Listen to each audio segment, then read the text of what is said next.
মালাকুল মউতকে আল্লাহ পাক জিজ্ঞেস করবেন, কে এখন বেঁচে আছে আর কারা বেঁচে আছে? তিনি বলবেন হযরত জিবরাইল, হযরত মিকাইল, হযরত ইসরাফিল। আল্লাহ পাক নির্দেশ করবেন, এদের জান কবজ করো। ইসরাফিল, মিকাইল জান কবজ হবে। হযরত জিবরাইল আমিন শাদীদুল কুওয়া, প্রচন্ড ক্ষমতা আল্লাহ তাকে দান করেছেন, সুবহানাল্লাহ বলেন। দুনিয়ার সব নবীদের কাছে বাণী বহন করে নিয়ে আসছেন পূর্ণ অথেন্টিসিটির সাথে, সুবহানাল্লাহ। আল্লাহ পাক যাকে বলেছেন রূহুল আমিন। নবী করিম সাল্লাল্লাহু আলাইহি সাল্লামের মেরাজের রাত্রে যে কথা বলা হয়েছে, ওয়ালাকাদ রাআহু বিল উফুকিল মুবিন, পশ্চিম দিক বলয় তিনি যে দেখতে পেয়েছিলেন। তাফসীর বলছে হযরতে জিবরাইলের পূর্ণ আকৃতিতে নবী করিম সাল্লাল্লাহু আলাইহি সাল্লাম তাকে দেখতে পেয়েছিলেন। হযরতে জিবরাইল যখন দুনিয়া আসেন, কোন কোন কিতাবে লেখা হয়েছে 600 ডানা আছে, তা 2 ঝাপটায় আকাশ থেকে জমিনে চলে আসেন, সুবহানাল্লাহ। হযরতে জিবরাইলকে আল্লাহ পাক বলবেন তাকে মওত দাও। হযরতে জিবরাইলও বিদায় হয়ে যাবে। আল্লাহ প্রশ্ন করবেন, এখন আর কে বাকি? মান বাকিয়া ইয়া মালাকাল মউত। মালাকুল মউত বলবেন, হে আল্লাহ তাআলা, এখন তোমার সামনে আমি দাঁড়িয়ে আছি, আর কেউ নেই। আল্লাহ পাক বলবেন, মুত ইয়া মালাকাল মউত। আল্লাহু আকবার, মুত ইয়া মালাকুল মউত। মরে যা, মরে যা। মালাকাল মউত মরে চলে যাবে, এরপরে আর কেউ নাই।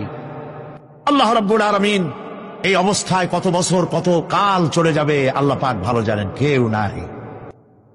আজকের রাজত্ব কার? আল্লাহ প্রশ্ন করবেন, আজকের রাজত্ব কার? আল্লাহ পাক আওয়াজ দিবেন, বলবেন, আজকের রাজত্ব কার? কোন জবাব নাই, আকাশের নাই, জমিনের নাই, আকাশও তো নাই, কারো কোনো জবাব নাই। আল্লাহ পাক বলবেন, লিল্লাহি ওয়াহিদুল কাহ্হার। আজ একমাত্র রাজত্ব হচ্ছে পরাক্রমশালী আল্লাহ রাব্বুল আলামিনের। আল্লাহ পাক বলবেন, ইয়া দুনিয়া আইনা শুজারুকি, হে পৃথিবী তোর গাছগুলা কই? ইয়া দুনিয়া আইনা জিবালুকি, হে পৃথিবী তোর পাহাড়গুলা কই? আইনাল জব্বারিন, স্বৈরাচারেরা কোথায়? কারো কোনো জবাব হবে না। আল্লাহ পাক এরপরে আবার মানুষগুলিকে চিন্তা করবে, সুবহানাল্লাহ। ওয়াইজাল কুবুরু বুসিরাত, যা কিছু মাটির মধ্যে লুক্কায়িত ছিল সবগুলি আল্লাহ পাক বের করে নিয়ে আসবেন।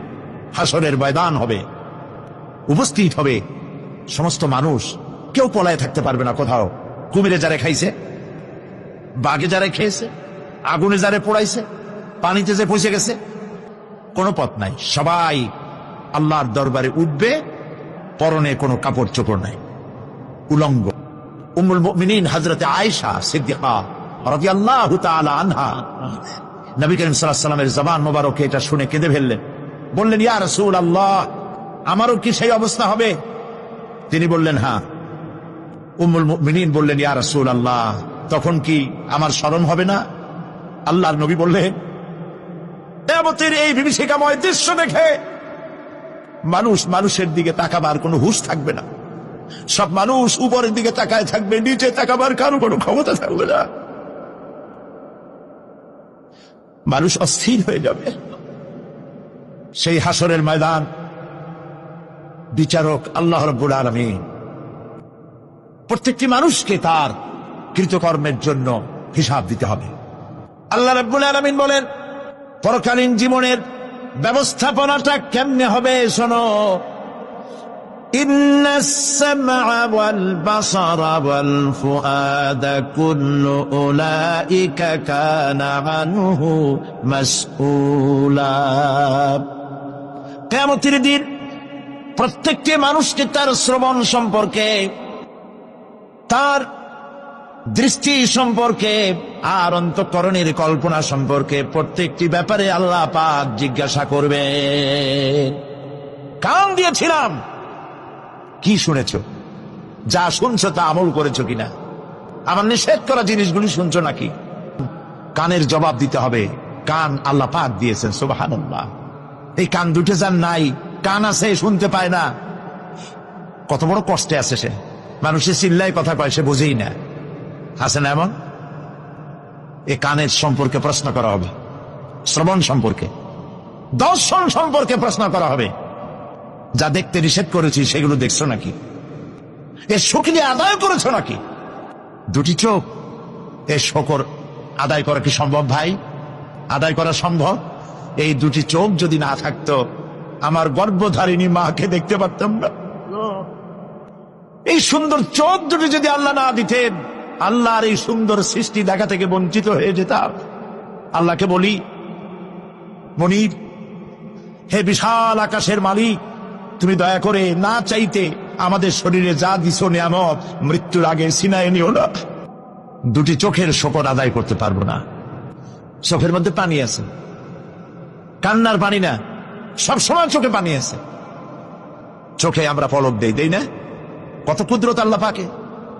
এই পৃথিবীতে দিনে রাতে অসংখ্য পলুয়েশন, রোগ জীবাণু সমানে উঠতেছে।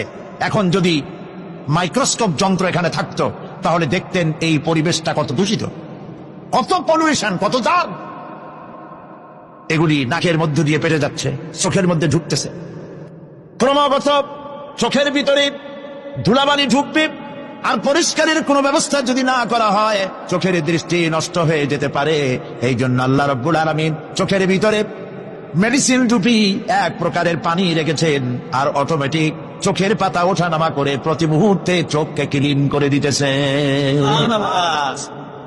এই চোখ সম্পর্কে আল্লাহ রাব্বুল আলামিন প্রশ্ন করবেন, অন্তঃকরণ সম্পর্কে প্রশ্ন করবেন। জবাব দেওয়া সেদিন বড়ই কঠিন হয়ে যাবে। এই জন্য আল্লাহ রাব্বুল আলামিন দুনিয়াবাসীকে সতর্ক করে দিচ্ছেন।